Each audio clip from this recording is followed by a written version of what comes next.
This is a legacy episode of the Lesbian Historic Motif Podcast, originally released as part of the Lesbian Talk Show podcast group. Some references may be obsolete.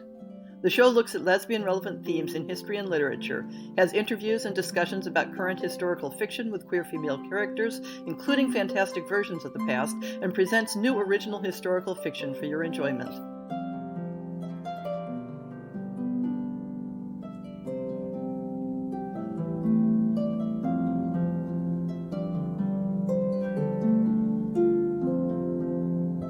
Sometimes I think if I didn't have regular commitments to my blog and podcast, to say nothing of the day job, I'd want to just curl into a ball in the corner and hope for the world to stop burning. It's a standing joke among my writer friends that no novelist or scriptwriter would have been allowed to create a year like this one, because it has smashed the limits of plausibility. And yet, we persist. Watching people rise up, not only across the U.S., but around the world, to once more protest the callous disregard and disrespect for the lives of certain human beings purely because of the color of their skin, I'm reminded of how critical it is for the stories of our history to tell us truths. Truths about the deep and poisonous roots of the social dynamics that are at play. The truth that history does not belong to only certain people. Historical fiction and historical dramas too often offer us lies instead of truth. Not the inventive lies that entertain, but lies about who exists, about who matters, about who is allowed to imagine a happy ending. If you learn your history from novels and movies, and too many people dig no deeper than that, you are fed a skewed version of the past. And if we don't understand the past, how can we expect to understand the present? History has been used by racists to distort our image of the past by careful and selective omission. Historical fiction reinforces that distortion when it sticks to safely familiar tropes and images. As queer people, we're accustomed to thinking about the ways in which certain genders and sexualities have been erased from the popular fictions of history. But how often have you thought about the erasure of entire ethnicities, entire religions, entire cultures from the vision of history that we passively consume? When was the last time you read a sapphic historical story that centered around Black protagonists? When was the last time you read one where the story did not revolve around the traumas of Black history, that allowed the characters simply to exist like everyone else? When have you ever seen a sapphic historical novel set in Africa and written by a Black author? How often have you paused to notice and wonder about the gaps in the stories available to you? I'm white, and I've had to work to learn to notice those absences. Every month I search out new books, and believe me, I notice how overwhelmingly white the field of FF historical fiction is. Or that when non-white characters are featured, too often they are written by white authors to be the exotic love interest. Beyond doing my best to feature and promote authors and characters of color when I find them, there are limits to one person's ability to influence the field. But readers collectively can make a difference by supporting a diversity of authors and stories, with your reading, with your reviews, and with your enthusiastic recommendations of what you love. There are so many stories out there. Ask yourself what you can do to bring all those pasts to life so that we can survive the present and build a better, more inclusive, more just future. June is, of course, Pride Month. It was Pride Month that originally inspired me to start the Lesbian Historic Motif Project blog. And if you like queer genre fiction, one tradition is the Pride Story Bundle, a curated collection of 11 SFF books featuring queer characters, many with a historic flavor, available on a pay-what-you-like basis, with a fixed minimum, that supports not only the authors, but a worthy charity as well. This year, I once again have a book in the Story Bundle, my most recent historical fantasy, Floodtide, alongside authors like Melissa Scott, A.J. Fitzwater, A.C. Wise, and Jin Hale. Check out the link in the show notes and consider picking up this bargain while it lasts. June also means that the year is nearly half over, and it's time to look ahead to 2021. Next month will be time to officially announce the 2021 podcast fiction series. Stay tuned for details of what we'll be looking for, and details regarding submissions. The Lesbian Historic Motif Project blog spent May working through some books and articles on gender presentation and the many ways in which gender and sexuality intertwine. If there is a single lesson to take from this field, it is perhaps to shift from thinking of gender in terms of male and female, but to contemplate a whole array of male genders, of female genders, and of genders that blend the two in diverse ways. By gender, of course, I mean social and performative identity categories, but those categories also interact with the variability in human bodies in a similar spectrum of ways. Toss the question of desire into the mix, and we can see the oversimplification of trying to classify desire into homosexual, heterosexual, and bisexual. Within this context, it becomes easier to understand the difficulty of applying a label like lesbian to a specific subset of that spectrum of identities. Every once in a while, the blog examines a book that helps me break my brain free of previous ways of thinking. It needn't be a book that is particularly earth-shattering in subject matter, but simply one that unsticks a particular image or idea. Halberstam's Female Masculinity was one of those books for me last month. The other May publications in the blog were Garber's Vested Interests, Cross-Dressing and Cultural Anxiety, which unfortunately was much more dated in its analysis, Hindmarch Watson's study of a cross-dressing Victorian juvenile delinquent, Lois Switch, The Female Errand Boy, and Herman's literary analysis, Imitations of Marriage, Cross-Dressed Couples in Contemporary Lesbian Fiction. In June, my plan has been to cover several books that have only bits and pieces of lesbian-relevant content, but I may have to scramble to do all that reading, given the way the quarantine has disrupted my normal working routines. First up is Kosowska's Queer Love in the Middle Ages, which falls more in the literary analysis category. Next is Goldberg's collection, Queering the Renaissance, which has 3 articles of interest. I was going to follow that with Alan Bray's Homosexuality in Renaissance England, but my intention was to read a library copy on the assumption that the lesbian-relevant content would be too scanty to be worth buying the book. Since going to the library is out at the moment, that book will get moved to a later date. How much later is anyone's guess at this point. New book acquisitions haven't been from shopping, but a gift of a copy of Anne Choma's Gentleman Jack, the Real Anne Lister, the biography on which the TV show was based. One of my friends from science fiction fandom had promised to give me the copy he was done with the next time we met, and since meeting face-to-face is postponed indefinitely, he mailed it to me instead.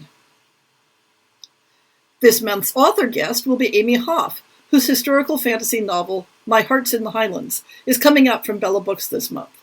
So look forward to hearing more about that book next week. I don't have an essay topic lined up yet for this month, so it'll be a surprise. At this point, it'll be a surprise to me as well. And on to the recent, new, and forthcoming books. I have one March book, which is a bit further back than I usually reach, but the sequel came up in my search, and when I checked out the first book, it looks to have sapphic themes as well. This is the Chinese-inspired historic fantasy, The Empress of Salt and Fortune, The Singing Hills Cycle Book 1, by Ni Vo from Tor.com. A young royal from the far north is sent south for a political marriage in an empire reminiscent of imperial China. Her brothers are dead, her armies and their war mammoths long defeated and caged behind their borders. Alone and sometimes reviled, she must choose her allies carefully. Rabbit, a handmaiden, sold by her parents to the palace for the lack of 5 baskets of dye, befriends the emperor's lonely new wife and gets more than she bargained for. At once feminist high fantasy and an indictment of the monarchy, this evocative debut follows the rise of the Empress Inyo, who has few resources and fewer friends. She's a northern daughter in a mage-made summer exile, but she will bend history to her will and bring down her enemies piece by piece. April books missed during previous searches include Lovers and Dancers by Heather Ingman from Loom Books. Ireland, 1916. The First World War rages on, and rumors fly about nationalists planning an uprising against the British for independence. Sheltered from the outside terrors, Louisa lives at High Park, an upper-class estate in the Irish countryside, where she feels she never quite belonged. Caught between an unhappy marriage and mundane wifely duties, Louisa's dream of being a painter never felt so distant. But then she meets wild, strong-minded Viola Lettrell, and Louisa's world is turned upside down. Viola has a secret that could put both their lives at risk. She knows James Connolly, the nationalist rebel leader, and she plans to join the imminent uprising against the British. As Viola and Louisa grow closer and their friendship blossoms into something more, the fight for freedom becomes more than a fight for a nation, but a fight for themselves. Another April book is Heart of Gold, Heart Series Book 1, self-published by Lucy Dreamer. This is one of those gender-disguised stories where it's hard to tell from the cover copy how the author is handling gender identity themes, but the cross-dressing character is referred to with female pronouns in the description. Sometimes, to be yourself, you have to become someone else. Thomasina Miller knew from a young age she wasn't like other girls. She didn't want to be a rancher's wife, so she makes the harrowing decision to leave all she's known, risking everything for the chance to choose her own fate in life. Now going by Thomas, she realizes hiding her identity is a rather small price to pay for the freedom to live her own life, and the Klondike Gold Rush is the perfect opportunity to help her fund her endeavor. Rachel Harkes knew that marrying Roy would be her ticket out of her small town in Kansas. 2 years into their marriage, and still looking for more adventure, Roy decides they should try their luck and join the Klondike Gold Rush. When tragedy strikes, and Thomas and Rachel are brought together at the top of the world in the unforgiving, arduous search for gold, can Thomas navigate her relationship with Rachel without revealing her secret? Will Rachel reconcile what she's known with the new, seemingly overwhelming reality she now finds herself in? The recent May publications continue the theme of series books. So many books with Book N of the X series. Leather and Lace, Gold Sky Series Book 5 by Rebel Carter from Violet Gaze Press is part of a romance series encompassing many types of couples set in a not quite entirely historic Montana. What do you do when you've been chasing the wrong dream your entire life? Mary Sophia James came to Gold Sky, Montana to find a husband at the insistence of her overbearing mother. Striking out in spectacular fashion after setting her eye on Julien Baptiste, her options are dwindling and time is running out. She needs to find a man to marry before her condition becomes obvious. Her mother's prejudice and sharp tongue aren't helping matters, and Mary, to her shame, hasn't behaved much better.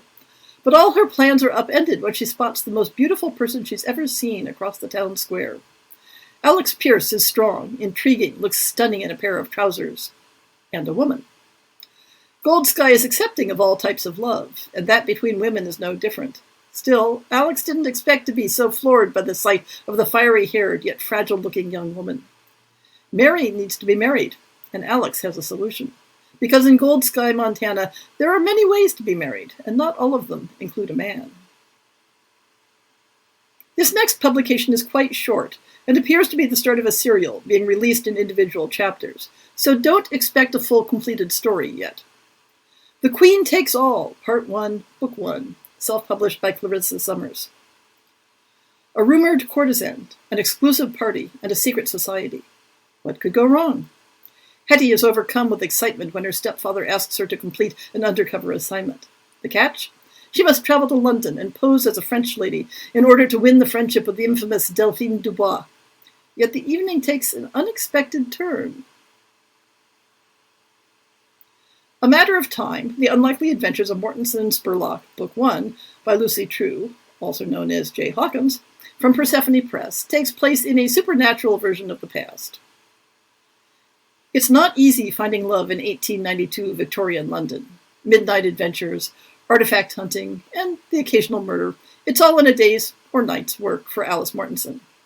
As an ethereal, a supernatural race with special abilities, she is hardly an eligible marital prospect, even with her upper-class social status. Not that she minds. The woman she once loved broke her heart, and that, for Alice, is that.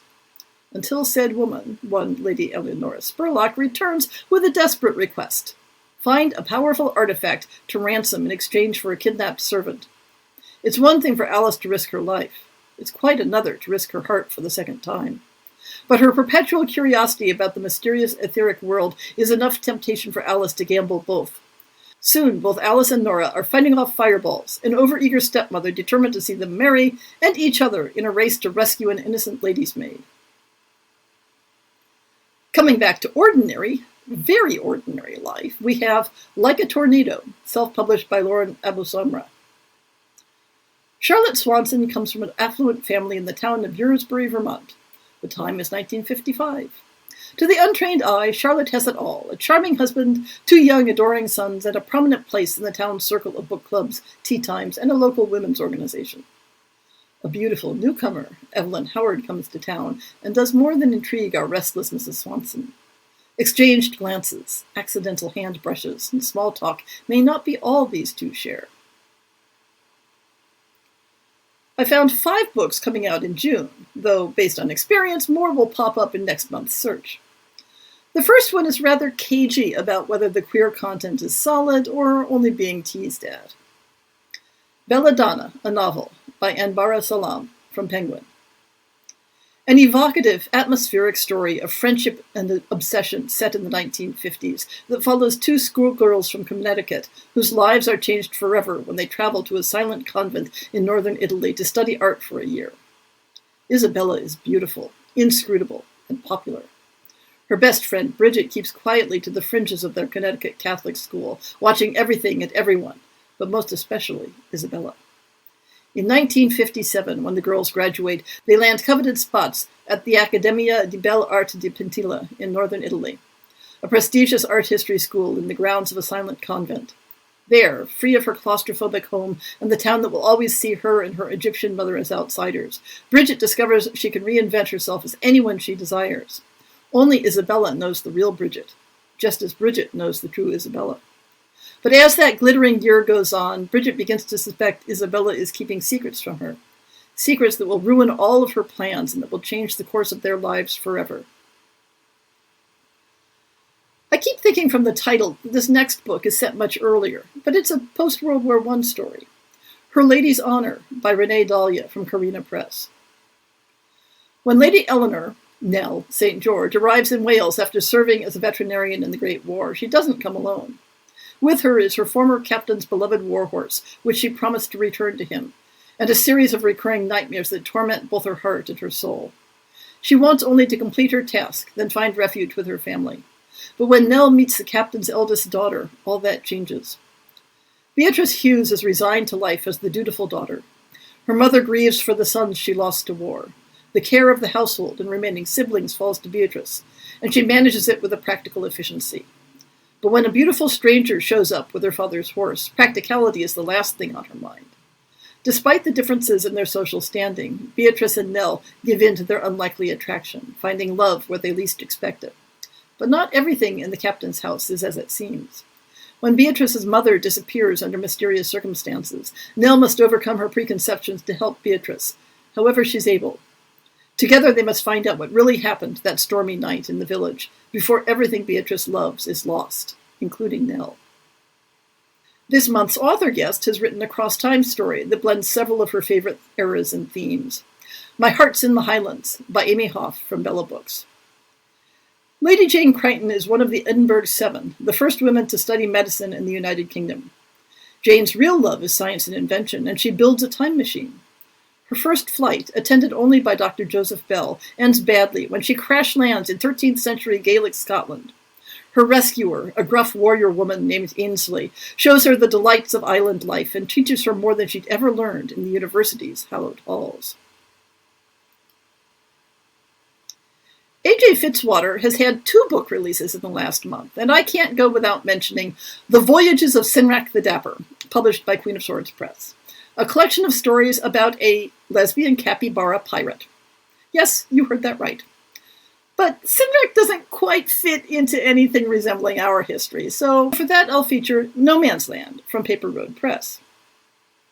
Dorothea, Thea Gray, joins the land service and is sent to work on a remote farm, one of the many young women who filled the empty shoes left by fathers and brothers serving in the Second World War. But Thea finds more than hard work and hot sun in the dusty northern Otago nowhere. She finds a magic inside herself she never could have imagined, a way to save her brother in a distant land she never thought she could reach, and a love she never knew existed. Inspired by feminist and LGBTQ+ history and family wartime memories, A.J. Fitzwater has turned a piece of forgotten women's history into a tapestry of furious pride and love that crosses cultures, countries, and decades. And we finish up the June books with what looks like the start of another series. Vera Kelly is Not a Mystery, a Vera Kelly story, by Rosalie Knecht from Tin House Books. When ex-CIA agent Vera Kelly loses her job and her girlfriend in a single day, she reluctantly goes into business as a private detective. Heartbroken and cash-strapped, she takes a case that dredges up dark memories and attracts dangerous characters from across the Cold War landscape. Before it's over, she'll chase a lost child through foster care and follow a trail of Dominican exiles to the Caribbean. Forever looking over her shoulder, she nearly misses what's right in front of her. Her own desire for home, connection, and a new romance at the local bar. In this exciting second installment of the Vera Kelly series, Rosalie Knecht challenges and deepens the Vera we love, a woman of sparkling wit, deep moral fiber, and martini-dry humor who knows how to follow a case even as she struggles to follow her heart. And what am I reading? Still not much. I started the non-historical science fiction story Catfishing on Catnet by Naomi Kritzer, but it isn't really grabbing me. I swear I started reading something on Kindle, but my Kindle app is being wonky at the moment and I can't check, and I don't remember the title. And now, don't laugh, I always have a hard copy book that I read while brushing my teeth, because it ensures I spend the right amount of time on the job. And for that, I just started, very belatedly, Melinda Lowe's young adult fantasy, Huntress. And I'm still listening to the audiobook of N.K. Jemisin's Fantasy of a Sentient New York, The City We Became, which is simply amazing. And at least one of the avatars of the city is a lesbian, so it fits the theme. How about you? Has the quarantine completely disrupted your fiction reading, or has it sent you to books for comfort? I hope you've enjoyed this episode of the Lesbian Historic Motif Podcast. See the show notes for links to people and topics. Most shows will have a transcript linked as well. If you have a book announcement, a topic suggestion, or might like to appear on the show, please drop me an email. If you enjoyed this podcast, please rate it and subscribe on your favorite podcast app, and consider supporting our Patreon.